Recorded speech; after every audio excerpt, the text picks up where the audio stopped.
ಸಮಯ ರಾತ್ರಿ 8 ಆಗ್ತಾ ಇರುತ್ತೆ. ಶಾರದಾ ಅಡಿಗೆಯನ್ನು ಸಿದ್ಧ ಮಾಡಿ ಡೈನಿಂಗ್ ಟೇಬಲ್ ಮೇಲೆ ಇಟ್ಟಿರುತ್ತಾಳೆ. ಎಲ್ಲರಿಗೂ ಕೇಳಿಸುವ ಹಾಗೆ ಗಟ್ಟಿಯಾಗಿ, ಏನು ಅಂದ್ರೆ ದೊಡ್ಡವನೇ ಚಿಕ್ಕವನೇ, ಮಾಲ್ತಿ, ಅಡಿಗೆ ರೆಡಿ ಆಗಿದೆ, ಬನ್ನಿ ತಿನ್ನೋದಕ್ಕೆ ಎಂದು ಗಟ್ಟಿಯಾಗಿ ಕರೆಯುತ್ತಾಳೆ ಶಾರದಾ. ಅವರವರ ರೂಮಲ್ಲಿ ಅವರಿರ್ತಾರೆ. ಕೇಳಿಸ್ತಾ, ತಿನ್ನೋದಕ್ಕೆ ಎಲ್ರು ಬನ್ನಿ ಎಂದು ಮತ್ತೆ ಕರೆಯುತ್ತಾಳೆ. ಯಾರೂ ರೂಮಿನಿಂದ ಕದಲಲಿಲ್ಲ. ಶಾರದಂಗೆ ಕೋಪ ಬರುತ್ತೆ. ಆಗ ತನ್ನಲ್ಲಿ ತಾನು, ನಿಮ್ಮನ್ನು ತಿನ್ನೋದಿಕ್ಕೆ ಹೇಗೆ ಕರೆಸ್ಬೇಕೋ ನನಗೆ ಚೆನ್ನಾಗಿ ಗೊತ್ತು ಎಂದು ಅಂದುಕೊಂಡು ಮೇಲಕ್ಕೆ ಗಟ್ಟಿಯಾಗಿ ಎಲ್ಲರಿಗೂ ಕೇಳಿಸುವ ಹಾಗೆ, ಟೌನ್ ನಿಂದ ಅನಾಮಿಕ ಬಂದ್ಲು ಎಂದು ಹೇಳುತ್ತಾರೆ. ಅಷ್ಟೇ, ಶಾರದಳ ಗಂಡ ಪ್ರಸಾದ್, ದೊಡ್ಡ ಮಗ ರಮೇಶ್, ಚಿಕ್ಕ ಮಗ ವಿನೋದ್, ಮಗಳು ಮಾಲತಿ ಎಲ್ಲರೂ ಓಡ್ಕೊಂಡು ಡೈನಿಂಗ್ ಟೇಬಲ್ ಹತ್ರಕ್ಕೆ ಬರ್ತಾರೆ.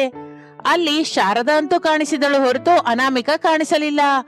ಶಾರದಾ ಸುಳ್ಳು ಹೇಳಿದ್ದಾಳೆ ಎಂದು ಅವರಿಗೆ ಅರ್ಥವಾಯಿತು. ಕೋಪದಿಂದ ನೋಡುತ್ತಾರೆ. ಸುಳ್ಳು ಹೇಳ್ದೆ ಅಂತ ನಿಮ್ಮೆಲ್ಲರಿಗೂ ಕೋಪ ಬಂತು ಅಲ್ವಾ?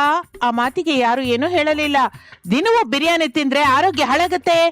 ವಾರಕ್ಕೆ 2 ಸಲ ಬಿರಿಯಾನಿ ತಿನ್ನಿ, ಇನ್ನು ಉಳಿದ ದಿನ ತರಕಾರಿ ಸೊಪ್ಪು ತಿನ್ನಿ ಎಂದು ಶಾರದಾ ಹೇಳುತ್ತಾ ಇದ್ದರೆ ಯಾರು ಕೇಳಿಸಿಕೊಳ್ಳದೆ ಎಲ್ಲರೂ ಹೊರಗೆ ಬಂದು ಜಗಲಿ ಮೇಲೆ ನಿಂತುಕೊಂಡು ಬಿರಿಯಾನಿ ತೆಗೆದುಕೊಂಡು ಬರುವ ಅನಾಮಿಕಳಿಗಾಗಿ ಬೀದಿ ಕಡೆ ಆಸೆಯಿಂದ ನೋಡ್ತಾ ಇರ್ತಾರೆ. ಇನ್ನು ಮತ್ತೊಂದು ಕಡೆ ಕೊಂಡಪಲ್ಲಿ ಟೌನ್ ನಿಂದ ಅನಾಮಿಕಾ ಬಿರಿಯಾನಿ ಕವರ್ ಹಿಡಿದುಕೊಂಡು ಆಟೋದಲ್ಲಿ ಊರಿಗೆ ಹೊರಡುತ್ತಾಳೆ. ಬಿರಿಯಾನಿ ವಾಸನೆ ಆಟೋ ಅಣ್ಣನಿಗೆ ಕೂಡ ಬರುತ್ತದೆ. ಅನಾಮಿಕಾ, ಈ ಬಿರಿಯಾನಿ ಶ್ರೀದೇವಿ ಹೋಟೆಲ್ ಇಂದ ತಗೊಂಡ್ಬರ್ತಾ ಇದೆಯಲ್ವಾ? ಹೌದು ಅಣ್ಣಯ್ಯ, ಅಷ್ಟು ಖಚಿತವಾಗಿ ಹೇಗೆ ಹೇಳ್ದೆ? ಇಂತಹ ಗಮ್ಮನ್ನುವ ಬಿರಿಯಾನಿ ವಾಸನೆ ಒಂದು ಆ ಹೋಟೆಲ್ ಅವರಿಗೆ ಸಾಧ್ಯ ತಂಗಿ. ಅಲ್ಲಿ ಬಿರಿಯಾನಿ ತಯಾರು ಮಾಡೋದು ಯಾರೋ ಹೊರತು ಅವ್ರಿಗೆ 2 ಕೈ ಎತ್ತಿ ಕೈ ಮುಗಿಯೋದ್ರಲ್ಲಿ ಮಾತ್ರ ತಪ್ಪಿಲ್ಲಮ್ಮ ಎಂದು ಆಟೋದವನು ತಾನು ಮಾಡಿದ ಬಿರಿಯಾನಿಯನ್ನು ಮೆಚ್ಚಿಕೊಳ್ಳುತ್ತಾ ಇದ್ದರೆ ಅನಾಮಿಕಾ ಎಷ್ಟೋ ಸಂತೋಷ ಪಡುತ್ತಾಳೆ. ಶ್ರೀದೇವಿ ಹೋಟೆಲ್ ನಲ್ಲಿ ಬಿರಿಯಾನಿ ತಯಾರು ಮಾಡ್ತಾ ಇರುವುದು ಅನಾಮಿಕಾ ಅನ್ನುವುದು ಅವನ ಜೊತೆ ಬಹಳ ಜನಕ್ಕೆ ಗೊತ್ತಿಲ್ಲ. ಯಾವಾಗಲೂ ಅನಾಮಿಕಾ ಕೂಡ ಯಾರಿಗೂ ಹೇಳಿರಲಿಲ್ಲ. ಅಷ್ಟು ಚೆನ್ನಾಗಿರುತ್ತಾ ಅಣ್ಣ ಬಿರಿಯಾನಿ? ನೀನ್ ಇದುವರೆಗೂ ತಿಂದಿಲ್ವಾ ಅನಾಮಿಕಾ? ಇಲ್ಲ ಅಣ್ಣಯ್ಯ, ನಿನ್ ಹಾಗೆ ಬಹಳ ಜನ ಚೆನ್ನಾಗಿದೆ ಅಂತ ಹೇಳಿದ್ರೆ ಮನೆಗೆ ಪಾರ್ಸಲ್ ತಗೊಂಡ್ ಹೋಗ್ತಾ ಇದ್ದೀನಿ. ಅಂದ್ರೆ ತಿಂತ ತಿಂತ ರುಚಿ ಕೇಳೋದನಕ್ಕೆ ತಂಗಿ, ಹೇಗೂ ಹೋಗ್ತಲೇ ಶ್ರೀದೇವಿ ಬಿರಿಯಾನಿ ತಿಂತೀಯಲ್ಲ, ಮತ್ತೆ ಯಾವಾಗಾದ್ರೂ ಸಿಕ್ಕಾಗ ಹೇಗಿರುತ್ತೆ ಹೇಳು? ಮನೆಯವರು ಈ ಬಿರಿಯಾನಿ ತಿಂದ್ರೆ ಸಾಕು, ಪದೇ ಪದೇ ಇದೇ ಬಿರಿಯಾನಿ ಬೇಕು ಅಂತ ಹೇಳ್ತಾರೆ. ಮಕ್ಕಳಂತೂ ಮತ್ತಷ್ಟು ಹಠ ಹಿಡಿತಾರೆ ಎಂದು ಹೇಳುತ್ತಾ ಆಟೋವನ್ನು ಜಾಗೃತೆಯಾಗಿ ಶಾರದಾಳ ಮನೆ ಮುಂದೆ ನಿಲ್ಲಿಸುತ್ತಾನೆ. ಅನಾಮಿಕಾ ಇಳಿದು ದುಡ್ಡು ಕೊಡುತ್ತಾಳೆ. ಅನಾಮಿಕಳನ್ನು ನೋಡುತ್ತಲೇ ಎಲ್ಲರ ಮುಖಗಳು ಹೊಸ ಲೈಟ್ ಬಲ್ಬ್ ಹಾಗೆ ಬೆಳಗಿ ಹೋಗುತ್ತದೆ. ಆನಂದದಿಂದ ಎಲ್ಲರೂ ಹೋಗಿ ಡೈನಿಂಗ್ ಟೇಬಲ್ ಹತ್ರ ಕೂತ್ಕೊಂಡು ಪ್ಲೇಟ್ ಅನ್ನ ಹಿಡ್ಕೋತಾರೆ. ಅನಾಮಿಕಾ ಬಂದು ಎಲ್ಲರಿಗೂ ಬಿರಿಯಾನಿ ಹಾಕುತ್ತಾಳೆ. ಆಹಾ ಓಹೋ ಅನ್ನುತ್ತಾ ಎಲ್ರು ತಿಂತಾ ಇರ್ತಾರೆ. ಶಾರದಾ ಮೌನವಾಗಿರುತ್ತಾಳೆ. ಅತ್ತೆ, ನೀವು ಕೂಡ ಪ್ಲೇಟ್ ತಗೊಳ್ಳಿ, ನಿಮ್ಗೆ ಕೂಡ ಬಿರಿಯಾನಿ ಕೊಡ್ತೀನಿ ಎಂದು ಅನಾಮಿಕಾ ಹೇಳುತ್ತಲೇ ಶಾರದಂಗೆ ಕೋಪ ಬರುತ್ತೆ. ಈ ಅಡಿಗೆನ ಈಗ ಏನ್ ಮಾಡು ಅಂತೀಯೇ? ನಿನ್ನ ತವ್ರ ಮನೆಗೆ ಕಳ್ಸು ಅಂತೀಯಾ, ಇಲ್ಲ ಅಂದ್ರೆ ನನ್ ತವ್ರ ಮನೆಗೆ ಕಳ್ಸ್ಬೇಕಾ? ಏನ್ ಮಾಡು ಅಂತೀಯಾ? ನಿನ್ನ ತವ್ರ ಮನೆಗೆ ಕಳ್ಸೋದು ಅಭ್ಯಾಸನೇ ಅಲ್ವಾ ಶಾರದಾ ನಿಂಗೆ? ಬಾಯಿ ಮುಚ್ಕೊಂಡು ತಿನ್ನಿ. ಬಾಯಿ ಮುಚ್ಕೊಂಡು ಹೇಗ್ ತಿನ್ಬೇಕು ನೀನ್ ತೋರ್ಸು, ಆಗ ನಾನು ತಿಂತೀನಿ ಎಂದು ಪ್ರಸಾದ್ ಅನ್ನುತ್ತಲೇ ಶಾರದಾ ಕೋಪದಿಂದ ಅಲ್ಲಿಂದ ಹೊರಟು ಹೋಗುತ್ತಾಳೆ. ಇನ್ನು ಮಾರನೇ ದಿನ ಕೊಂಡಪಲ್ಲಿ ಟೌನ್ ನಲ್ಲಿರುವ ಶ್ರೀದೇವಿ ಬಿರಿಯಾನಿ ಹೋಟೆಲ್ ಬಗ್ಗೆ ತಿಳಿಯದವರು ಯಾರೂ ಇಲ್ಲ. ಅದರಲ್ಲಿಯೂ ಬಿರಿಯಾನಿಯನ್ನು ತಿನ್ನದವರೇ ಇರರು, ಅಷ್ಟು ಫೇಮಸ್ ಆ ಬಿರಿಯಾನಿ ಹೋಟೆಲ್. ಆ ಹೋಟೆಲ್ ಅಡುಗೆ ಮನೆಯಲ್ಲಿ ಅನಾಮಿಕಾ ಬಿರಿಯಾನಿ ತಯಾರು ಮಾಡ್ತಾ ಇರ್ತಾಳೆ. ಇಬ್ಬರು ಕೆಲಸದವರು ಕೌಂಟರ್ ಮೇಲೆ ಕೂತ್ಕೊಂಡಿರುವ ಯಜಮಾನಿ 50 ವರ್ಷದ ಶ್ರೀದೇವಿ ಹತ್ರ ನಿಂತಿರುತ್ತಾರೆ. ಜನ ಬರ್ತಾ ಇದ್ದಾರೆ, ಬೇಗ ಬೇಗ ಟೇಬಲ್ ಎಲ್ಲ ಕ್ಲೀನ್ ಮಾಡಿ, ಪ್ಲೇಟ್ಸು ಗ್ಲಾಸು ತೊಳೆದಿಡಿ ಹೋಗಿ ಎಂದು ಹೇಳುತ್ತಾಳೆ. ಅವರು ಒಳಗಡೆಗೆ ಹೊರಟು ಹೋಗುತ್ತಾರೆ. ಆಗಲೇ ಅಲ್ಲಿಗೆ ಶಾರದಾ ಬರುತ್ತಾಳೆ. ಏನ್ ಶಾರದಾ ಈ ಕಡೆ ಬಂದೆ? ಅನಾಮಿಕಳ ಸಂಬಳ ಹೆಚ್ಚು ಮಾಡು ಅಂತ ಕೇಳೋದಕ್ಕೆ ಬಂದೆ. ಏನ್ ಶಾರದಾ ನೀನು ಯಾವಾಗ ನೋಡಿದ್ರು ಅನಾಮಿಕಳ ದುಡ್ಡು ಹೆಚ್ಚು ಮಾಡು ಅಂತ ಹೇಳ್ತಾ ಇರ್ತೀಯ? ಈ ಹೋಟೆಲ್ ಅಲ್ಲಿ ಎಲ್ಲರಿಗಿಂತ ಅನಾಮಿಕಂಗೆ ಸಂಬಳ ಹೆಚ್ಚು ಕೊಡ್ತಾ ಇದ್ದೀನಿ, ನಿಂಗೆ ಆ ವಿಷಯ ಗೊತ್ತಾ? ನನ್ನ ಸೊಸೆಗೆ ಕೊಡುವ ಸಂಬಳದ ಬಗ್ಗೆ ಮಾತಾಡ್ತಾ ಇದೀಯ ಹೊರತು ನನ್ನ ಸೊಸೆ ಮಾಡುವ ಬಿರಿಯಾನಿಯಿಂದ ನಿನಗೆ ಬರುವ ಲಾಭದ ಬಗ್ಗೆ ಯಾಕೆ ಮಾತಾಡ್ತಾ ಇಲ್ಲ ನೀನು? ಏನೋ ನಿನ್ನ ಸೊಸೆ ಮಾಡ್ತಾ ಇರುವ ಬಿರಿಯಾನಿಯಿಂದ ನನ್ನ ಹೋಟೆಲೇ ನಡೀತಾ ಇಲ್ಲ. ಇನ್ನು ನಾನು ಹೋಟೆಲ್ ಇಟ್ಟಿದ್ದೆ, ಆದ್ರಿಂದ ನಿನ್ನ ಸೊಸೆಗೆ ಕೆಲಸ ಸಿಕ್ಕಿದೆ. ನಿನ್ ಮನೆಗೆ ದಿನಾನು ಬಿರಿಯಾನಿ ಬರ್ತಾ ಇದೆ. ಆ ಮಾತಿಗೆ ಶಾರದಾ ಏನು ಮಾತನಾಡದೆ ಕೋಪದಿಂದ ನೋಡುತ್ತಾಳೆ. 4 ಸಿಂಗಲ್ ಬಿರಿಯಾನಿ ಕಳಿಸ್ತಾ ಇದ್ದೀನಿ ಅಂದ್ರೆ 600 ರೂಪಾಯಿಗಳು, ತಿಂಗಳಿಗೆ 18,000 ರೂಪಾಯಿ. ಹೀಗೆ ಮಾತನಾಡಿಕೊಳ್ತಾ ಹೋದ್ರೆ ಪ್ರತಿಯೊಂದಕ್ಕೂ ಲೆಕ್ಕ ಹಾಕಿದ್ರೆ ನೀನೇ ತಿರುಗಿ ನನಗೆ ಕೊಡ್ಬೇಕು. ಹಾಗೆ ಇಬ್ಬರಿಗೂ ಮಾತಿಗೆ ಮಾತು ಬೆಳೆಯಿತು. ಒಂದು ದೊಡ್ಡ ಜಗಳದ ಹಾಗೆ ಬದಲಾಯಿತು. ಅನಾಮಿಕ ಅವರ ಹತ್ರಕ್ಕೆ ಬಂದು ಇಬ್ಬರಿಗೂ ಸಮಾಧಾನ ಮಾಡುತ್ತಾಳೆ. ಇನ್ನು ಶಾರದಾ ತಿರುಗಿ ಹೊರಟು ಹೋಗುತ್ತಾಳೆ. ಅನಾಮಿಕಾ, ನೀನ್ ಹೋಗಿ ಕೆಲಸ ಮಾಡ್ಕೋ, ಏನಾದ್ರೂ ಇದ್ರೆ ನಾವು ಆಮೇಲೆ ಮಾತಾಡೋಣ ಎಂದು ಹೇಳುತ್ತಲೇ ಅನಾಮಿಕಾ ಒಳಗಡೆಗೆ ಹೊರಟು ಹೋಗುತ್ತಾಳೆ. ಹಾಗೆ ಸಮಯ ಕಳೆಯುತ್ತಾ ರಾತ್ರಿಯಾಗುತ್ತದೆ. ಅನಾಮಿಕಾ ತರುವ ಬಿರಿಯಾನಿಗಾಗಿ ಮನೆಯಲ್ಲಿ ಎಲ್ಲರೂ ಜಗಲಿ ಮೇಲೆ ನಿಂತ್ಕೊಂಡು ಆಸೆಯಿಂದ ನೋಡ್ತಾ ಇರ್ತಾರೆ. ಆದ್ರೆ ಅನಾಮಿಕಾ ದುಃಖದಿಂದ ಮನೆಗೆ ಬರುತ್ತಾಳೆ. ಈಗ ಅವಳ ಕೈಯಲ್ಲಿ ಬಿರಿಯಾನಿ ಕವರ್ ಇಲ್ಲ. ಎಲ್ರೂ ನಿರಾಸೆಯಿಂದ ಮುಖ ನೋಡ್ಕೋತಾರೆ. ಅನಾಮಿಕಾ ಮನೆಯಲ್ಲಿ ದಿಗಿಲಿನಿಂದ ಕೂತಿರ್ತಾಳೆ. ಎಲ್ರೂ ಬಂದು ಕೂತ್ಕೋತಾರೆ. ಏನಾಯ್ತು ಸೊಸೆ, ದಿನವೂ ಹುಷಾರಾಗಿ ಮನೆಗೆ ಬರ್ತಾ ಇದ್ದೆ, ಈ ದಿನ ಏನ್ ನಡೀತು ಅಂತ ಅಷ್ಟು ದುಃಖದಿಂದ ಬಂದಿದ್ಯಾ? ಮೇಲಾಗಿ ಕೈಯಲ್ಲಿ ಬಿರಿಯಾನಿ ಇಲ್ಲ. ಅತ್ತೆ, ಶ್ರೀದೇವಿ ನನ್ನನ್ನ ಕೆಲಸದಿಂದ ತೆಗ್ದು ಹಾಕದ್ಲು ಎಂದು ಅನಾಮಿಕಾ ಹೇಳಿ ಕಣ್ಣೀರು ಹಾಕಿಕೊಳ್ಳುತ್ತಾಳೆ. ಶಾರದಂಗೆ ಪಾಪವೆನಿಸುತ್ತದೆ. ಎಲ್ರೂ ಆಶ್ಚರ್ಯದಿಂದ ನೋಡ್ತಾರೆ. ಏನ್ ಸೊಸೆ ನೀನ್ ಹೇಳೋದು, ಕೆಲಸದಿಂದ ತೆಗ್ದಾಕದ್ಲಾ? ಹೌದು ಅತ್ತೆ, ಇದೆಲ್ಲ ನೀವು ಮಾಡಿದ್ರಿಂದನೇ ನಡೀತು. ನಾನೇನ್ ಮಾಡಿದ್ನಮ್ಮ? ನೀವು ಹೋಗಿ ಶ್ರೀದೇವಿಯವರ ಹತ್ರ ಸಂಬಳದ ವಿಷಯ ಬಗ್ಗೆ ಜಗಳವಾಡಿದ್ರಿ. ಆಕೆಗೇನು ಬಹಳ ಕೋಪ ಬಂತು ಅತ್ತೆ. ನಿಮ್ಮಿಂದಲೇ ನಾನು ನನ್ನ ಕುಟುಂಬ ಎಲ್ಲ ಬದುಕ್ತಿರೋ ಹಾಗೆ ನಿಮ್ಮತ್ತೆ ಮಾತಾಡಿದ ಮಾತುಗಳು ನನಗೆ ಹಿಡಿಸ್ಲಿಲ್ಲ ಅನಾಮಿಕಾ. ನೀನ್ ಇಲ್ದೇ ಇದ್ರು ನನ್ನ ಹೋಟೆಲ್ ನಡೆಯುತ್ತೆ. ನಾಳೆಯಿಂದ ನೀನೇನು ಕೆಲ್ಸಕ್ಕೆ ಬರಬೇಡ ಅಂತ ಇಲ್ಲಿ ನೋಡಿ ಸಂಬಳ ಕೈಯಲ್ಲಿ ಕೊಟ್ಟಿದ್ದಾಳೆ ಎಂದು ಅನಾಮಿಕಾ ಹೇಳುತ್ತಾ ಇದ್ದರೆ ಮನೆಯಲ್ಲಿ ಒಂದೇ ಸಲಕ್ಕೆ ನಿಶ್ಶಬ್ದ ಆವರಿಸುತ್ತದೆ. ಪ್ರತಿದಿನವೂ ಬಿರಿಯಾನಿಗಾಗಿ ಎದುರು ಕಾಯ್ತಾ ಇರುವ ಅವರಿಗೆ ಆ ಬಿರಿಯಾನಿ ಹಿಂದುಗಡೆ ಅನಾಮಿಕಳ ಕಷ್ಟವೆಷ್ಟಿದೆಯೋ ಎಂದು ಈಗ ಅರ್ಥವಾಗುತ್ತದೆ. ನೀನು ಆತರಪಟ್ಟೆ ಶಾರದಾ? ಹುಡುಗಿ ಕೆಲಸ ಮಾಡೋ ಕಡೆ ಹೀಗೋಗಿ ಜಗಳ ಮಾಡಬಹುದಾ ಯಾರಾದ್ರೂ? ನಾನು ನನ್ ಸೊಸೆ ಒಳ್ಳೇದಕ್ಕೆ ಮಾತಾಡ್ದೆ. ಒಳ್ಳೇದಾದ್ರೂ ಸಮಯ ಪದ್ಧತಿ ಇರ್ಬೇಕಲ್ಲಮ್ಮ. ಈಗ ನೋಡಮ್ಮ, ಅದಕ್ಕೆ ಯಾಕೆ ಕೆಲ್ಸ ಹೋಯ್ತು, ಇನ್ಮೇಲಿಂದ ಬಿರಿಯಾನಿ ಕೂಡ ಬರಲ್ವೇನೋ? ಮಾಲತಿಯ ಮಾತನ್ನು ಅನ್ನುವ ಹೊತ್ತಿಗೆ ಎಲ್ಲರೂ ಆಕೆಯ ಕಡೆ ಕೋಪದಿಂದ ನೋಡುತ್ತಾರೆ. ನಾನು ನಿಜನೇ ಹೇಳ್ದೆ ಅಲ್ಲ. ಅನಾಮಿಕಾ ಏನು ಮಾತನಾಡದೆ ಹೊರಟು ಹೋಗುತ್ತಾಳೆ. ಆ ರಾತ್ರಿ ಯಾರು ಸರಿಯಾಗಿ ಊಟ ಮಾಡಲಾರರು. ಡೈನಿಂಗ್ ಟೇಬಲ್ ಮೇಲಿರುವ ಅಡಿಗೆ ಹಾಗೆ ತಣ್ಣಗಾಗಿರುತ್ತದೆ. ಇನ್ನು ಮಾರನೇ ದಿನ, ಸೊಸೆ, ನಾನೊಂದು ನಿರ್ಣಯಕ್ಕೆ ಬಂದೆ. ಹಳ್ಳಿಯಲ್ಲಿ ಇರ್ತಾ ಇರುವ ನಿನ್ನ ಅತ್ತೆ ಮಾವನಿಗೆ ಸೇವೆ ಮಾಡ್ಬೇಕು ಅಂದ್ಕೊಂಡಿದ್ದೀರಾತೆ ಎಂದು ಅನಾಮಿಕಾ ಅನ್ನುತ್ತಲೇ ಶಾರದಂಗೆ ಕೋಪ ಬರುತ್ತೆ. ಈಗ ನಾನು ಹೇಳಿದ್ ಕೇಳ್ತೀಯ ಇಲ್ವಾ? ಇಲ್ಲ ಅಂತ ಹೇಳುವ ಧೈರ್ಯ ನನಗಿದ್ಯಾತೆ? ನಾನಷ್ಟು ಸಾಹಸ ಮಾಡ್ತೀನ? ಹೊಡಿತೀನಿ ನಿನ್ನ ಎಂದು ಶಾರದಾ ಅನ್ನುತ್ತಲೇ ಅನಾಮಿಕಾ ಮೌನವಾಗಿದ್ದು ಬಿಡುತ್ತಾಳೆ. ನಾವು ಕೂಡ ಬಿರಿಯಾನಿ ಹೋಟೆಲ್ ಇಟ್ಕೊಳ್ಳೋಣವೇನೆ? ಆ ಶ್ರೀದೇವಿ ಏನೋ ಬೊಗಳಿದ್ಲು ಅಂತ ನಮಗೆ ತಿಳಿಯದೆ ವ್ಯಾಪಾರ ಮಾಡೋದು ಅಷ್ಟು ಸರಿಯಲ್ಲ ಅತ್ತೆ. ಇದ್ರಲ್ಲಿ ತಿಳಿಯದೇ ಇರೋದೇನಿದೆ ಅಮ್ಮ? ಇಷ್ಟು ಕಾಲ ಹೇಗೋ ನೀನು ಆ ಶ್ರೀದೇವಿ ಹೋಟೆಲ್ ಅಲ್ಲಿ ಕೆಲಸ ಮಾಡಿದ್ದೆ ಅಲ್ಲ, ಅದೇ ಈಗ ನಾವು ಸ್ವಂತವಾಗಿ ಇಟ್ಕೊಳ್ಳೋಣ. ಆದ್ರೆ ಅತ್ತೆ, ಹೋಟೆಲ್ ಇಡೋದು ಅಂದ್ರೆ ಮಾತಿನಿಂದ ಆಗಲ್ಲ ಅತ್ತೆ. ದುಡ್ಡು, ಕೆಲಸದವರು, ಕಸ್ಟಮರ್ಸ್, ಅಬ್ಬಾ ಹೀಗೆ ತುಂಬಾ ನೋಡ್ಕೋಬೇಕು. ಅದಕ್ಕೆ ನೀನಿದೆಯಲ್ಲ ಸೊಸೆ, ನಿನ್ನ ಬಿರಿಯಾನಿಗೆ ಎಷ್ಟೋ ಜನ ಫ್ಯಾನ್ಸ್ ಇದ್ದಾರೆ. ನೀನ್ ಹೀಗೆ ಬಿರಿಯಾನಿ ಹೋಟೆಲ್ ಇಟ್ಟಿದೆ ಅಂತ ತಿಳಿದ ತಕ್ಷಣ ಎಲ್ರೂ ಅಲ್ಲಿಗೆ ಬಂದ್ಬಿಡ್ತಾರೆ. ಹೊಗಳಿದ್ರೆ ಸರಿ ಹೋಗಲ್ಲ ಅತ್ತೆ. ವ್ಯಾಪಾರವೆಂದ್ರೆ ಅದೃಷ್ಟ ಕೂಡ ಇರ್ಬೇಕು. ಅದೃಷ್ಟಕ್ಕಾಗಿ ಕೂತ್ಕೊಂಡ್ರೆ ಯಾರು ಎದ್ದೇಳಲ್ಲ. ಒಂದು ಹೆಜ್ಜೆ ಇಟ್ರೆ ಅಲ್ವಾ ದಾರಿ ಕಾಣಿಸುತ್ತೆ. ಶಾರದಳ ಮಾತಿನಲ್ಲಿ ಆತ್ಮವಿಶ್ವಾಸ ಕಾಣಿಸುತ್ತದೆ. ಆದರೆ ಅನಾಮಿಕಳ ಮನಸ್ಸಿನಲ್ಲಿ ಮಾತ್ರ ಭಯ ಕಡಿಮೆಯಾಗಲಿಲ್ಲ. ಎಲ್ರೂ ಬಂದು ಅನಾಮಿಕಂಗೆ ಧೈರ್ಯ ಹೇಳುತ್ತಾರೆ. ಆಗ ನಾವು ಮಾಮೂಲಿ ಬಿರಿಯಾನಿ ಅಲ್ಲದೆ ಏನಾದ್ರೂ ಸ್ಪೆಷಲ್ ಬಿರಿಯಾನಿ ಮಾಡಿದ್ರೆ ಚೆನ್ನಾಗಿರುತ್ತೆ ಅತ್ತೆ. ಆ ಸ್ಪೆಷಲ್ ಏನು ಅಂತ ನೀನೇ ಹೇಳಮ್ಮ. ಮಟನ್ ನಲ್ಲಿ ಬಿರಿಯಾನಿ ಮಾಡಿ ಮಾರ್ಕೊಳ್ಳೋಣ ಮಾವಯ್ಯ ಎಂದು ಅನಾಮಿಕಾ ಹೇಳುತ್ತಲೇ ಎಲ್ಲರೂ ಆಶ್ಚರ್ಯದಿಂದ ನೋಡುತ್ತಾರೆ. ಮಟನ್ ನಲ್ಲಿನ ಅದೇನು ಬಿರಿಯಾನಿ ಅದಕ್ಕೆ ಹೆಸರು ಕೇಳೋದಕ್ಕೆ ಹೊಸದಾಗಿದೆ. ನಿಜವಾಗಿ ಇಂತಹ ಬಿರಿಯಾನಿ ಇರುತ್ತಾ? ಇಲ್ಲಾಂದ್ರೆ ನೀನೇ ಹೊಸದಾಗಿ ಕಂಡು ಹಿಡಿದಿ ಅತ್ಗೆ? ಎಲ್ಲರೂ ಅನಾಮಿಕಳನ್ನು ಆಶ್ಚರ್ಯದಿಂದ ನೋಡುತ್ತಾರೆ.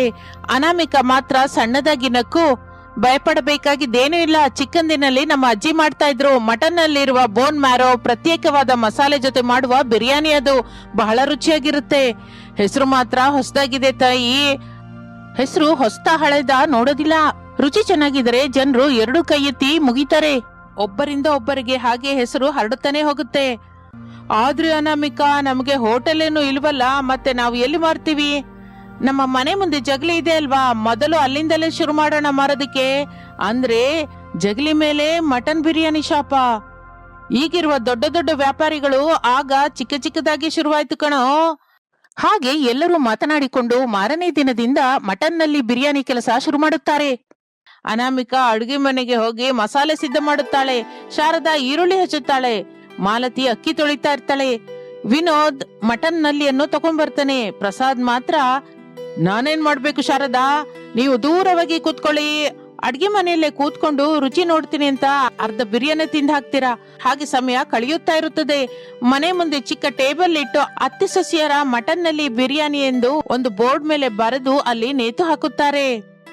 ಅಲ್ಲಿ ಬಿರಿಯಾನಿ ವಾಸನೆಗೆ ಸ್ವಲ್ಪ ಹೊತ್ತಿನ ನಂತರ ಊರಿನಲ್ಲಿರುವವರೆಲ್ಲ ಆಸಕ್ತಿಯಿಂದ ಹತ್ತಿರ ಬರಲಿಕ್ಕೆ ಶುರು ಮಾಡುತ್ತಾರೆ. ಏನಮ್ಮ ಈ ಮಟನ್ ನಲ್ಲಿ ಬಿರಿಯಾನಿ? ಒಂದು ಪ್ಲೇಟ್ ತಿಂದ್ರೆ ಇನ್ನೊಂದು ಪ್ಲೇಟ್ ಫ್ರೀ ಆಗಿ ತಿನ್ಬೇಕು ಅನ್ನಿಸುವ ಬಿರಿಯಾನಿ ಎಂದು ಪ್ರಸಾದ್ ಹೇಳುತ್ತಲೇ ಶಾರದಾ ಆ ಕಡೆ ಕೋಪದಿಂದ ನೋಡುತ್ತಾಳೆ. ಫ್ರೀ ಅಂತ ಶುರು ಮಾಡಿದ್ರೆ ನಾವೇ ಸಾಲದಲ್ಲಿ ಬಿದ್ದು ಹೋಗ್ತೀವಿ. ಮೊದಲು ಕೆಲವರು ಸಂದೇಹದಿಂದಿರುತ್ತಾರೆ, ಆದ್ರೆ ಒಂದು ತುತ್ತು ಬಾಯಿಲಿಡುತ್ತಲೇ ಆಹಾ ಏನ್ ರುಚಿ ಅಮ್ಮ, ಇದು ಅದ್ಭುತ, ಇಂತಹ ಬಿರಿಯಾನಿ ನಾನು ಯಾವತ್ತೂ ತಿಂದಿಲ್ಲ ಎಂದು ಹೇಳಿಕೊಳ್ಳುತ್ತಾ ಪ್ಲೇಟ್ ಖಾಲಿ ಮಾಡುತ್ತಾರೆ ಊರಿನ ಜನ. ಅರ್ಧ ಗಂಟೆಯಲ್ಲಿಯೇ ಅನಾಮಿಕಾ ಮಾಡಿದ ಎಲ್ಲ ಬಿರಿಯಾನಿ ಆಗಿ ಹೋಗುತ್ತೆ. ಅದ್ಗೆ ಬಿರಿಯಾನಿ ಆಗೋಯ್ತು, ಜನ ಏನೋ ಇನ್ನೂ ಬರ್ತಾ ಇದ್ದಾರೆ, ನಮ್ಮ ಬಿರಿಯಾನಿ ಹಿಟ್ಟಾಗಿ ಹೋಗಿದೆ. ಅನಾಮಿಕಾ ಆನಂದದಿಂದ ಶಾರದಳ ಕಡೆ ನೋಡುತ್ತಾಳೆ. ಶಾರದಾ ಗರ್ವದಿಂದ ನಗುತ್ತಾಳೆ. ನೋಡಿದ್ಯಾ ಸೊಸೆ, ಕೆಲ್ಸ ಹೋಯ್ತು ಅಂತ ಅತ್ತೆ, ಆದ್ರೆ ನಿನ್ನ ಕೈ ರುಚಿ ನಮ್ಮೆಲ್ಲರಿಗೂ ಹೊಸ ಜೀವನ ಕೊಟ್ಟಿದೆ. ಆ ದಿನದಿಂದ ಅತ್ತೆ ಸೊಸೆಯರ ಮಟನ್ ನಲ್ಲಿ ಬಿರಿಯಾನಿಯನ್ನು ಊರೊಂದೇ ಅಲ್ಲ ಪಕ್ಕದೂರಿನಲ್ಲಿ ಕೂಡ ಫೇಮಸ್ ಆಗಿ ಹೋಯಿತು.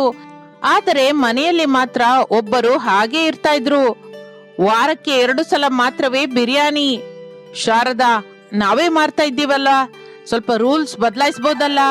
ಪ್ರಸಾದನ ಮಾತಿಗೆ ಎಲ್ಲರೂ ಗಟ್ಟಿಯಾಗಿ ನಗುತ್ತಾರೆ. ಹಾಗೆ ಅತ್ತೆ ಸೊಸೆಯರು ಸೇರಿ ಮಟನ್ ನಲ್ಲಿ ಬಿರಿಯಾನಿಯನ್ನು ಮಾರಿಕೊಳ್ಳುತ್ತಾ ಆನಂದದಿಂದ. ಒಂದು ದಿನ ಸಾಯಂಕಾಲ ಸೊಸೆ ಅನಾಮಿಕಾ ಹಿತ್ತಲಿನಲ್ಲಿ ಹಳೆ ಸೈಕಲ್ ನ ತೊಳಿತಾ ಇರುವಾಗ ಅತ್ತೆ ಶಾರದಾ ಬರ್ತಾಳೆ. ಈಗ ಈ ಹಳೆ ಸೈಕಲ್ ಅನ್ನು ಏನಕ್ಕೆ ತೊಳಿತಾ ಇದೆಯಾ ಅಂತ ನಾನು ತಿಳ್ಕೊಬಹುದಾ ಸೊಸೆ? ಬಿಸಿಲಲ್ಲಿ ನಾನು ವ್ಯಾಪಾರ ಮಾಡೋಣ ಅಂದ್ಕೊಂಡಿದ್ದೀನಿ ಅತ್ತೆ. ಏನೋ ಈ ಹಳೆ ಸೈಕಲ್ ಮೇಲ ಅತ್ತೆ, ಹಳೆ ಸೈಕಲ್ ಅಂತ ಹಗುರಾಗಿ ತೆಗೆದು ಹಾಕ್ಬೇಡಿ. ಈಗ ಈ ಹಳೆ ಸೈಕಲ್ ನಮ್ಗೆ ದುಡ್ಡು ಸಂಪಾದಿಸಿ ಕೊಡುತ್ತೆ. ನೀವ್ ಹಾಗೆ ನೋಡ್ತಾ ಇರಿ. ಕೆಲಸಕ್ಕೆ ಬಾರದ ಅಂತ ವ್ಯಂಗ್ಯ ಮಾಡಿದ ಈ ಸೈಕಲ್ ಇದು ಬಹಳ ಒಳ್ಳೆ ಸೈಕಲ್ ಸೊಸೆ ಅಂತ ನೀವೇ ಮೆಚ್ಕೊಳ್ಳೋ ಹಾಗೆ ಮಾಡ್ತೀನಿ. ಅದು ನಡೆದಾಗ ನೋಡೋಣ ಬಿಡು ಸೊಸೆ. ಇಷ್ಟಕ್ಕೂ ನೀನು ಈ ಹಳೆ ಸೈಕಲ್ ಮೇಲೆ ಏನ್ ವ್ಯಾಪಾರ ಮಾಡೋಣ ಅಂತ ಇದ್ಯಾ? ನಾಟಿ ಕೋಳಿ ವ್ಯಾಪಾರ ಅತ್ತೆ. ಅಬ್ಬೋ, ಬಹಳ ದೊಡ್ಡ ವ್ಯಾಪಾರ ಸೊಸೆ. ನಮ್ಮೂರಲ್ಲಿ ನಾಟಿ ಕೋಳಿ ಮಾರೋರು ಯಾರು ಇಲ್ವೇ? ಇದ್ದಾರೆ ಅತ್ತೆ, ಆದ್ರೆ ನಾನು ಮಾರುವ ಸಮಯ ಬೇರೆ ಎಂದು ಹೇಳುತ್ತಲೇ ಶಾರದಾ ಅಯೋಮಯದಿಂದ ನೋಡ್ತಾಳೆ. ಸಮಯ ಬೇರೆನಾ? ಬೆಳಿಗ್ಗೆ ಸಾಯಂಕಾಲವಲ್ಲದೆ ಅರ್ಧರಾತ್ರಿ ಮಾರ್ತೀಯ ಏನೋ? ಅರ್ಧರಾತ್ರಿ ಅಲ್ಲತ್ತೆ, ಹಾಡು ಹಗಲು ಮಟಮಟ ಮಧ್ಯಾಹ್ನ ಮಾರ್ತೀನಿ ಎಂದು ಅನಾಮಿಕಾ ಹೇಳುತ್ತಲೇ ಶಾರದಾ ವ್ಯಂಗ್ಯವಾಗಿ ನಗುತ್ತಾಳೆ. ಯಾಕತ್ತೆ ಅಷ್ಟು ವ್ಯಂಗ್ಯವಾಗಿ ನಗ್ತಾ ಇದ್ದೀರಾ? ಇದು ಬೇಸಿಗೆ ಕಾಲ ಅಂತ ನೀನು ಮರ್ತೋದ ಹಾಗಿದೆ. ಇಲ್ಲ ಅತ್ತೆ, ನನಗೆ ಚೆನ್ನಾಗಿ ನೆನಪಿದೆ. ಅಮ್ಮೋ ಅತ್ತೆ, ಬೆಳಿಗ್ಗೆ 8 ಗಂಟೆ ಕೂಡ ಆಗಿಲ್ಲ. ಈ ಉಬ್ಬಸ ಬಿಸಿನ ತಡಿಲಾರ್ದೆ ಹೋಗ್ತಾ ಇದ್ದೀನಿ. ಅಡಿಗೆ ಮನೆಯಲ್ಲಿ ಹೆಚ್ಚು ಹೊತ್ತು ಇರೋದು ನನ್ನಿಂದ ಆಗಲ್ಲ ಅಂತ ಹೇಳಿದ್ದು ನಾನೇ. ಆದ್ರೆ ಈಗ ಸುಡ್ತಾ ಇರುವ ಬಿಸಿಲಿನಲ್ಲಿ ಸೈಕಲ್ ಮೇಲೆ ನಾಟಿ ಕೋಳಿ ವ್ಯಾಪಾರ ಮಾಡುವುದು ಕೂಡ ನಾನೇ. ಯಾಕೆ ಏನು ಅಂತ ನಾನು ಕೇಳಲ್ಲ ಬಿಡು. ನಿಮ್ ಮಾವಯ್ಯಂಗೆ ಔಷಧಿ ಕೊಟ್ಯಾ? ಕೊಟ್ಟೆ ಅತ್ತೆ, ಮಾವಯ್ಯ ಮಲಗಿದ್ದಾರೆ. ಸರಿ, ಎಲ್ಲ ಕೆಲಸ ಚೆನ್ನಾಗಿ ಮಾಡ್ಕೋ. ನಾನು ಹರಟೆಗಾಗಿ ಹೋಗ್ತಾ ಇದ್ದೀರಾ ಅಷ್ಟೇ ಅಲ್ವಾ? ಹೋಗ್ ಬನ್ನಿ. ಮನೆ ಕೆಲಸ ಅಡ್ಗೆ ಕೆಲಸ ಮಾಡ್ಕೋತೀನಿ. ಹೊಟ್ಟೆ ನೋವಿನಿಂದ ದುಃಖ ಪಡ್ತಾ ಇರೋ ಮಾವಯ್ಯನ ನೋಡ್ಕೋತೀನಿ ಎಂದು ಅನಾಮಿಕಾ ಹೇಳುತ್ತಲೇ ಶಾರದಾ ಏನು ಮಾತನಾಡದೆ ಮನೆಯಿಂದ ಹೊರಟು ಹೋಗುತ್ತಾಳೆ. ಅನಾಮಿಕಾ ಕಿಚನ್ ಒಳಗೆ ಹೋಗಿ ಮೆತ್ತನೆಯ ಮೊಸರನ್ನ ಮಾಡಲಿಕ್ಕೆ ಶುರು ಮಾಡುತ್ತಾಳೆ. ಹಾಗೆ ಸಮಯ ಕಳೆಯುತ್ತಾ ಇರುತ್ತದೆ. ಶಾರದಾ, ಸುವರ್ಣ, ಚಿಟ್ಟಮ್ಮ ಮೂವರು ತಣ್ಣನೆ ಗಾಳಿಗೆ ಒಂದು ಕಡೆ ಕೂತಿರ್ತಾರೆ. ಏನ್ ಶಾರದಾ, ಸ್ವಲ್ಪ ಗಾಬರಿಯಿಂದ ಕಾಣಿಸ್ತಾ ಇದ್ಯಾ? ಮನೇಲಿ ಏನಾದ್ರೂ ಜಗಳವಾಯ್ತಾ ಏನು? ಜಗಳವೇನು ಇಲ್ಲ ಸುವರ್ಣ, ನನ್ನ ಸೊಸೆ ಅನಾಮಿಕಾ ಮಾಡುವ ಕೆಲಸಗಳೇ ಅರ್ಥವಾಗ್ತಾ ಇಲ್ಲ. ಮತ್ತೆ ಯಾವ ಹೊಸ ಪ್ರಯೋಗ ಶುರು ಮಾಡಿದ್ದಾಳೆ ನಿನ್ ಸೊಸೆ? ಮನೆಯಲ್ಲಿ ಬಿದ್ದ ಹಳೆ ಸೈಕಲ್ನ ಶುಭ್ರವಾಗಿ ತೊಳೆದ್ಲು. ಹಳೆ ಸಾಮಾನವನಿಗೆ ಮಾರ್ತಾಳೋ ಏನೋ? ಅಲ್ಲ ಕಣೆ, ಬೆಳಿಗ್ಗೆನೆ ಎದ್ದು ಮನೆಗೆ ಹೋಗಿ ಹಾಲು ಪೇಪರ್ ಹಾಕು ಅಂತ ನಿಂಗೆ ಹೇಳದ್ಲಾ ಏನೋ? ಅಬ್ಬ, ಅದು ಕೂಡ ಅಲ್ವೇ? ಏನ್ ಚಿಟ್ಟಮ್ಮ, ನೀನ್ ಹೇಳು ಶಾರದಾ, ನೀನ್ ಹೇಳು. ಆ ಹಳೆ ಸೈಕಲ್ ಮೇಲೆ ಈ ಬಿಸಿಲಲ್ಲಿ ನಾಟಿ ಕೋಳಿ ವ್ಯಾಪಾರ ಮಾಡ್ತೀನಿ ಅಂತ ಇದ್ದಾಳೆ.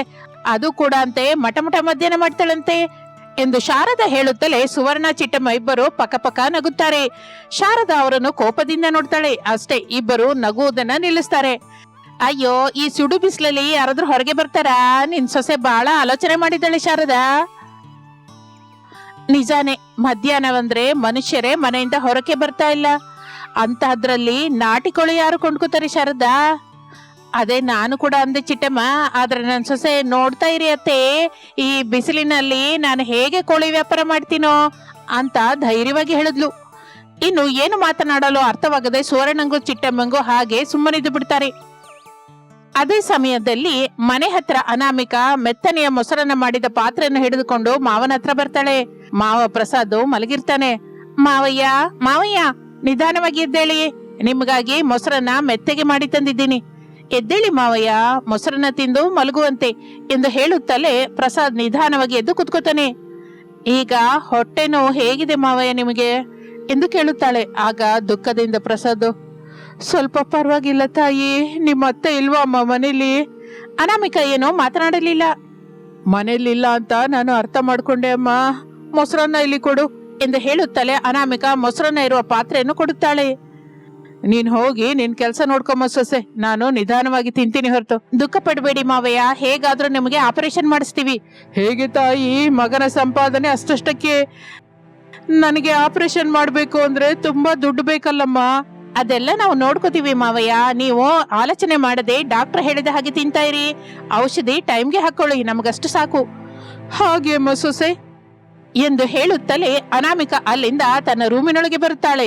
ಒಂದು ಪುಸ್ತಕ ತೆಗೆದುಕೊಂಡು ಏನೋ ಲೆಕ್ಕ ಹಾಕಿಕೊಳ್ಳುತ್ತಾ ತನ್ನಲ್ಲಿ ತಾನು, ಬೆಳಿಗ್ಗೆ ಸಾಯಂಕಾಲ ಎಲ್ರು ಮಾರ್ಕೆಟ್ ಅವ್ರಿಗೆ ಕೋಳಿ ಮಾರ್ತಾರೆ, ಆಗ ಮಾರಾಟವಾಗೋದಾದ್ರೆ ಅಷ್ಟು ಒಳ್ಳೇದಲ್ಲ.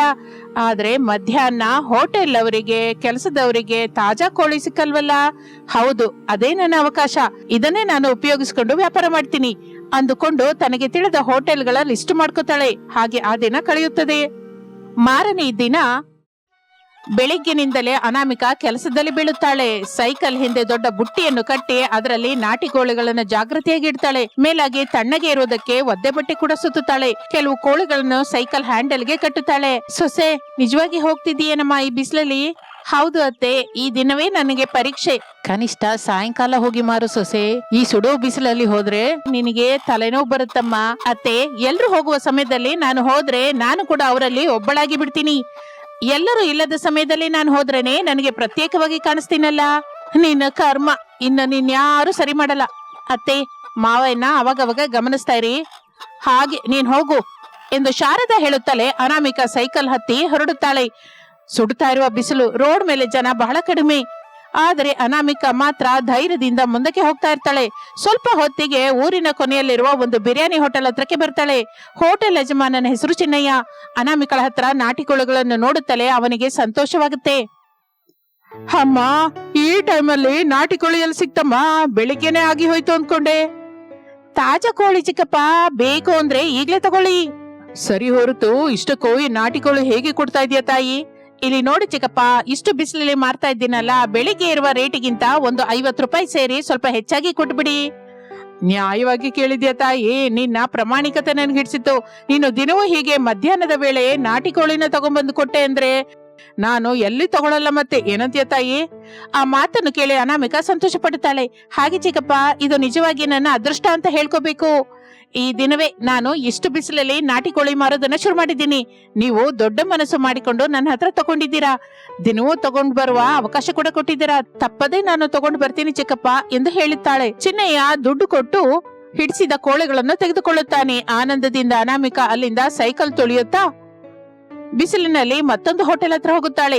ಅಲ್ಲಿ ಮಾತನಾಡಿ 2 ಕೋಳಿಗಳನ್ನು ಮಾರುತ್ತಾಳೆ. ಹಾಗೆ 2 ಗಂಟೆಯಲ್ಲಿಯೇ ಅನಾಮಿಕಾ ತಂದ ನಾಟಿ ಕೋಳಿಗಳೆಲ್ಲ ಮಾರಾಟವಾಗುತ್ತದೆ.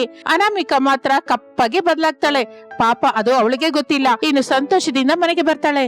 ಮೊದಲ ದಿನವೇ ಒಳ್ಳೆ ಲಾಭ ಬಂದಿದೆ, ನಾಳೆಯಿಂದ ಮತ್ತಷ್ಟು ಕೋಳಿಗಳು ಹೆಚ್ಚಾಗಿ ತಗೊಂಡೋಗ್ಬೇಕು. ಚಿನ್ನಯ್ಯ ಚಿಕ್ಕಪ್ಪನ್ಗೆ ಕೊಟ್ಟ ನಂತರ ಮತ್ತು ಕೆಲವು ಕಡೆಗೆ ಹೋಗಬೇಕು. ಹಾಗೆ ಅಂದುಕೊಳ್ಳುತ್ತಾ ಸೈಕಲ್ ಮೇಲೆ ಮನೆಗೆ ಬಂದ ಅನಾಮಿಕಾ ಬಾಗಿಲು ತಟ್ಟುತ್ತಾಳೆ. ನಿದ್ದೆ ಮಬ್ಬಿನಲ್ಲಿ ಶಾರದಾ ಬಾಗಿಲು ತೆಗೆಯುತ್ತಾಳೆ. ಕಪ್ಪಗಿರುವ ಹುಡುಗಿ ಎದುರಿಗೆ ಕಾಣಿಸುತ್ತಾಳೆ. ತನ್ನ ಸೊಸೆ ಅನಾಮಿಕಳ ಎದುರಿಗಿದ್ದಾಳೆ ಎಂದು ಶಾರದಾ ಆ ಸಮಯದಲ್ಲಿ ಗುರುತು ಹಿಡಿಯಲಾರದೆ ಹೋಗುತ್ತಾಳೆ. ಯಾರ್ ಬೇಕಮ್ಮ? ಅತ್ತೆ, ನಾನು ಅನಾಮಿಕಾ, ನಿಮ್ಮ ಸೊಸೆ. ಅಯ್ಯೋ ಸೊಸೆ, ಈ ಬಿಸಿಲಲ್ಲಿ ಹೋಗ್ಬೇಡ ಅಂತ ಹೇಳಿದ್ದೆಲ್ವಾ ನಾನು? ನೀನ್ ಕೇಳಿಲ್ಲ. ಈಗ ನೋಡು, ಗುರ್ತು ಹಿಡಿಯದಷ್ಟು ಬದಲಾಗಿ ಹೋಗಿದ್ಯಾ. ಹೋಗಿ ನಿನ್ ಮುಖನ ಕನ್ನಡಿನಲ್ಲಿ ಒಂದ್ಸಲ ನೋಡ್ಕೊ ಹೋಗು ಎಂದು ಹೇಳುತ್ತಲೇ ಅನಾಮಿಕಾ ತನ್ನ ರೂಮಿನೊಳಗೆ ಹೋಗುತ್ತಾಳೆ. ಡ್ರೆಸ್ಸಿಂಗ್ ಟೇಬಲ್ ಮುಂದೆ ನಿಂತುಕೊಂಡು ಕಪ್ಪಾಗಿ ಬದಲಾದ ಮುಖವನ್ನು ನೋಡುತ್ತಾಳೆ. ಆ ನಂತರ ಹೋಗಿ ವಾಶ್ ಮಾಡ್ಕೋತಾಳೆ. ಆ ದಿನ ವ್ಯಾಪಾರದಿಂದ ಬಂದ ದುಡ್ಡನ್ನು ಶಾರದಂಗೆ ಕೊಡ್ತಾಳೆ. ಇಷ್ಟು ದುಡ್ಡ ನಿಜವಾಗಿ ಮಾರಾಟವಾಯ್ತಾ? ಹೌದು ಅತ್ತೆ, ಬಿಸಿಲಲ್ಲಿ ಹೊರಗೆ ಬರೋದಕ್ಕೆ ಭಯಪಟ್ಟವರಿಗೆ ನಾನೇ ಬೇಕಾದ ವಸ್ತುನ ತಗೊಂಡೋಗಿ ಕೊಟ್ಟೆ. ಅದಕ್ಕೆ ಬೇಗ ಮಾರಾಟವಾಯ್ತು. ಕೆಲಸಕ್ಕೆ ಬಾರದು ಅಂತ ಅವಹೇಳನ ಮಾಡಿದ ಈ ಹಳೆ ಸೈಕಲೇ ನಿಜಕ್ಕೂ ದೊಡ್ಡ ಸೈಕಲ್ ಆಯ್ತು. ಅತ್ತೆ, ಮಾವಯ್ಯನಿಗೆ ಮೊಸರನ್ನ ಕೊಟ್ಟೆ ಸೊಸೆ. ಸರಿ ಅತ್ತೆ, ಅಂದ್ರೆ ನಾನು ಮಿಕ್ಕ ಕೆಲಸ ನೋಡ್ಕೋತೀನಿ ಎಂದು ಅನಾಮಿಕಾ ಹೊರಟು ಹೋಗುತ್ತಾಳೆ. ಹಾಗೆ ದಿನಗಳು ಕಳೆಯುತ್ತಾ ಇರುತ್ತದೆ. ಅನಾಮಿಕಾ ಬೆಳಿಗ್ಗೆ ಎದ್ದು ಚಕಚಕ ಮನೆ ಕೆಲಸ ಅಡುಗೆ ಕೆಲಸ ಮಾಡಿಕೊಂಡು ಮಾವ ಪ್ರಸಾದನಿಗೆ ಬೇಕಾದ್ದನ್ನ ಮಾಡಿ ಇಡುತ್ತಾಳೆ. ಆ ನಂತರ ಬಿಸಿಲಿನಲ್ಲಿ ಸೈಕಲ್ ಮೇಲೆ ನಾಟಿ ಕೋಳಿಗಳನ್ನ ಮಾರಾಟ ಮಾಡೋದಕ್ಕೆ ಹೋಗುತ್ತಾಳೆ. ಕೆಲವು ದಿನದಲ್ಲಿಯೇ ಪ್ರಸಾದ್ ಆಪರೇಷನ್ಗೆ ಬೇಕಾದಷ್ಟು ದುಡ್ಡನ್ನು ಜಮಾ ಮಾಡುತ್ತಾರೆ.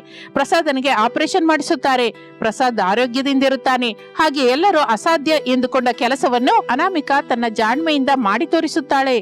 ಅವಳ ಗಂಡನ ಜೊತೆ ಸೇರಿ ತನ್ನ ಮಾವನನ್ನು ಕಾಪಾಡಿಕೊಳ್ಳುತ್ತಾಳೆ.